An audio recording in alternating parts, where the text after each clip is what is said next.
Hi, this is Dawn, and this is my first video. And so that said, I thought I would just give you a little bit of background on who I am.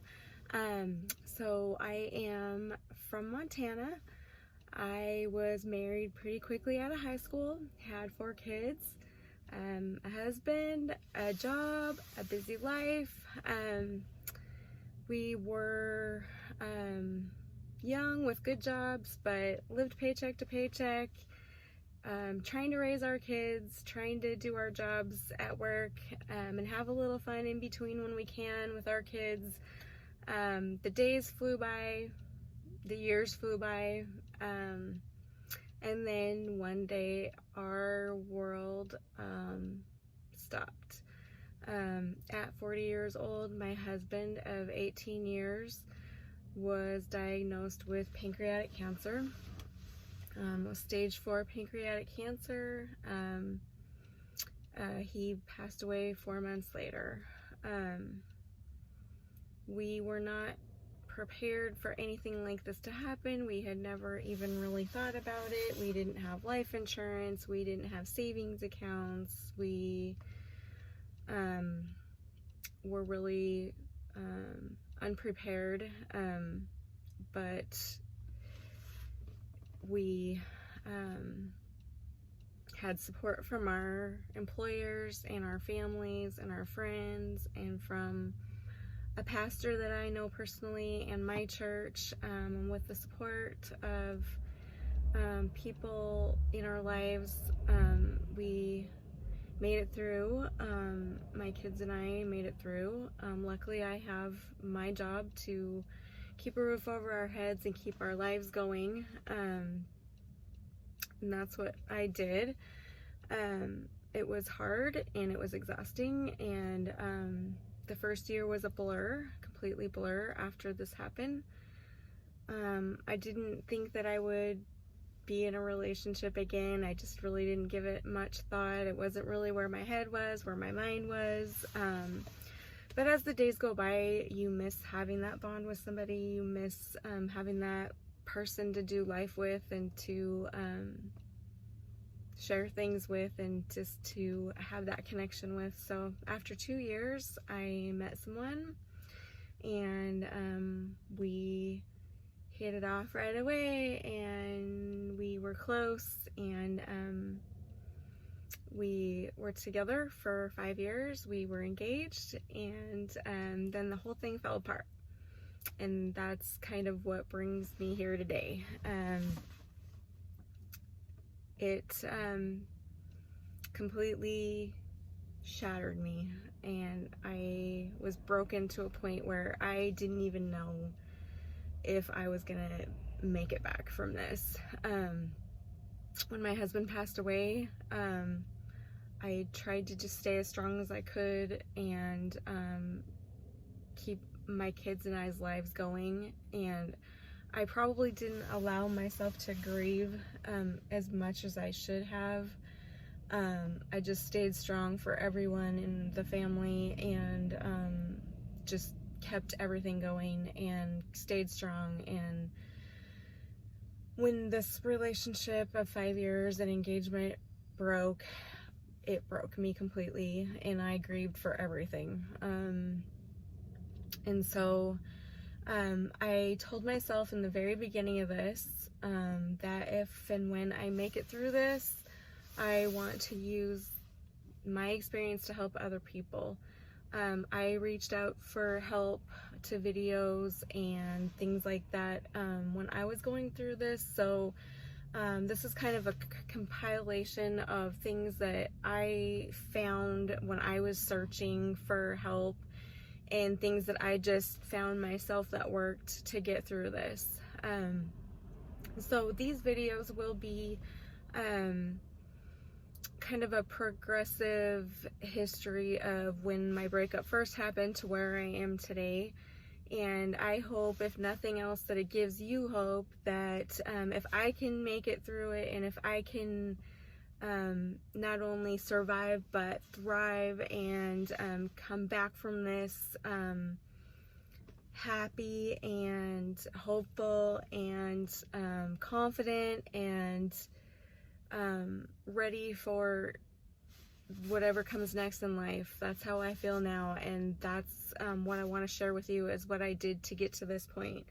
So we're gonna just take it step by step, and every day I'm gonna share a new part of my journey from the beginning to now. So we'll just take it step by step, and here we go.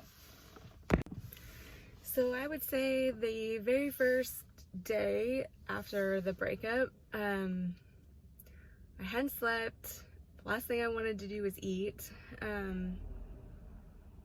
I had to go to work. I had to pull myself together. Concealer became my best friend. So if you can find a good concealer, I highly recommend that, because I naturally have dark circles under my eyes, but no sleep definitely does not help that. So I went to my local drugstore and I stocked up on the concealer, because I knew that it was going to be a while before I was going to get a good night's sleep. And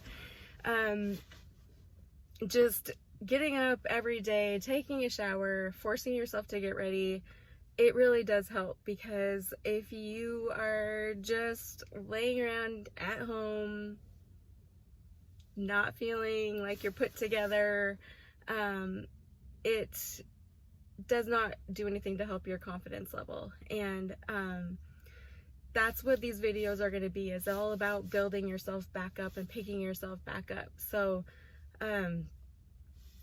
even though I wasn't sleeping and eating well in the first couple weeks, I had to get up. I have a young daughter that I had to get to school in the morning. I have a very busy work schedule, and I'm dependent on there, and I want to do my best job there. So I put myself together in the morning, in between falling apart here and there, to cry.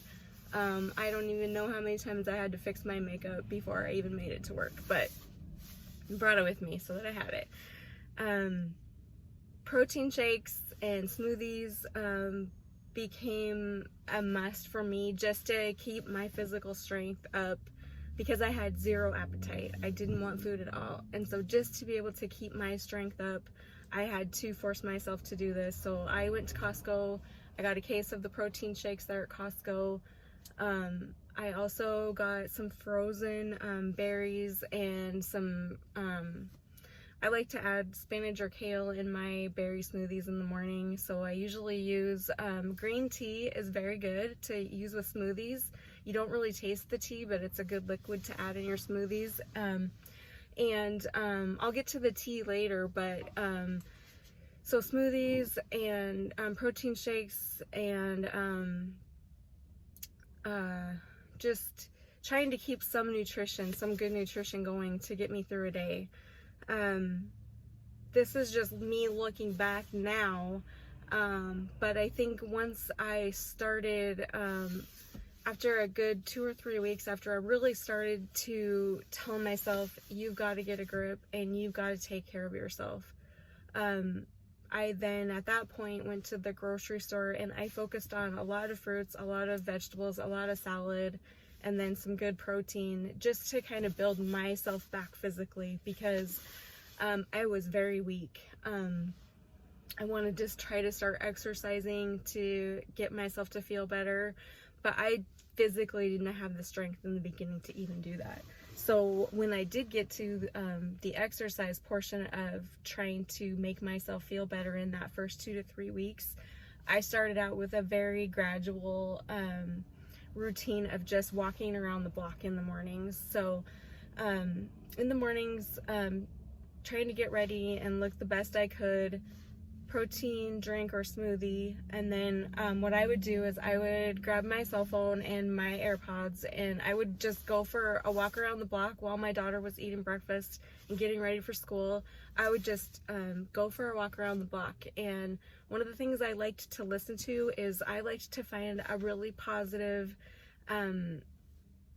almost like a guided meditation on YouTube, but more with the affirmations of just positive, something in my ear that was telling me positive things, like You are love, you are light, you are confident, you are amazing, and that kind of stuff. And it kind of sounds corny if you've never listened to this kind of stuff before, or if you've never done it before.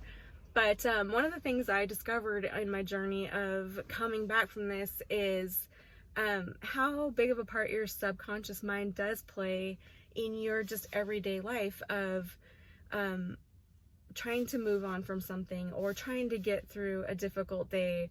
Your subconscious mind does kind of guide you. And so if you're putting day after day positive things in your mind and in your ear while you're walking, it does eventually become part of you. And let me tell you, in the beginning when I was searching for tools, I looked at this stuff and I thought, this is ridiculous, this is never going to help me. But guess what? It did.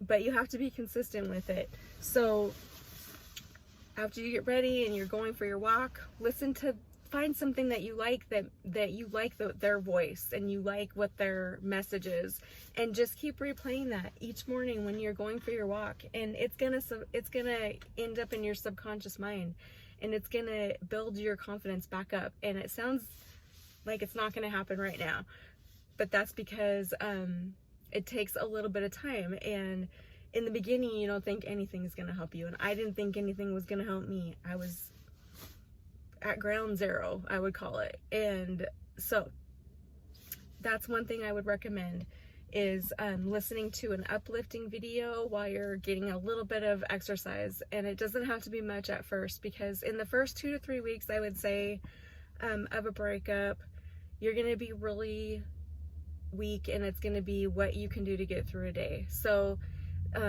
self-care is huge right now in life. People are talking about self-care all the time. You need to practice the best self-care you've ever practiced immediately after a breakup. So you're going to need to let yourself rest when you need to rest, and you're going to need to force yourself to get some kind of nutrition if you can't eat. Sleep is going to be challenging. The one thing that I did that helped me was just the melatonin gummies that you can get at Costco. That really did end up helping me after a few days of not sleeping, and then a good couple weeks of really interrupted sleep. But the melatonin did help me to at least get some.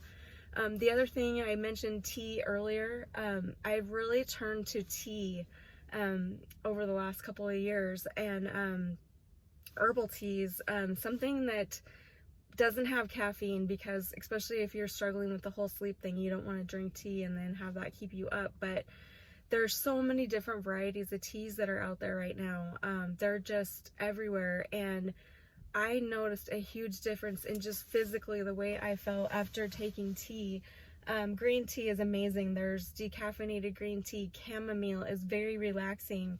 One of the things when we're talking about self-care and kind of nurturing yourself when you're going through this, one of my favorite things to do was just to take a really long hot bath with some bath bombs or different Epsom salts that you can add to your bath, and then bring tea in there with me and a candle, usually at the end of the day, when everything was pretty much done for the day. And that's when I would do that.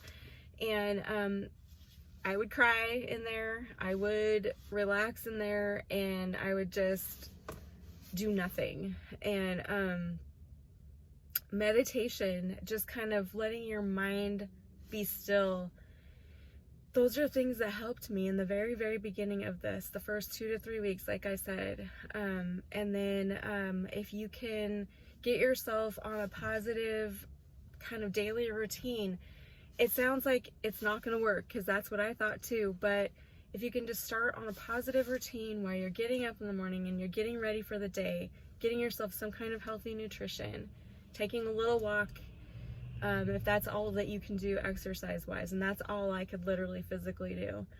And then giving yourself a little bit of time in the evenings to unwind, and try the tea, because it really did help me to relax. So I told myself from the very beginning I didn't want to turn to alcohol or anything like that to numb the feelings I was having. I wanted to feel them. I wanted to deal with them. So those are the things that I turned to, was just healthy, trying to be healthy nutrition, and just some extra pampering for myself.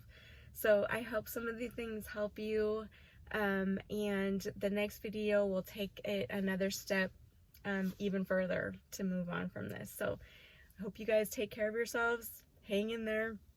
It gets better. You'll get through it, and I promise you that. Okay, have a good day.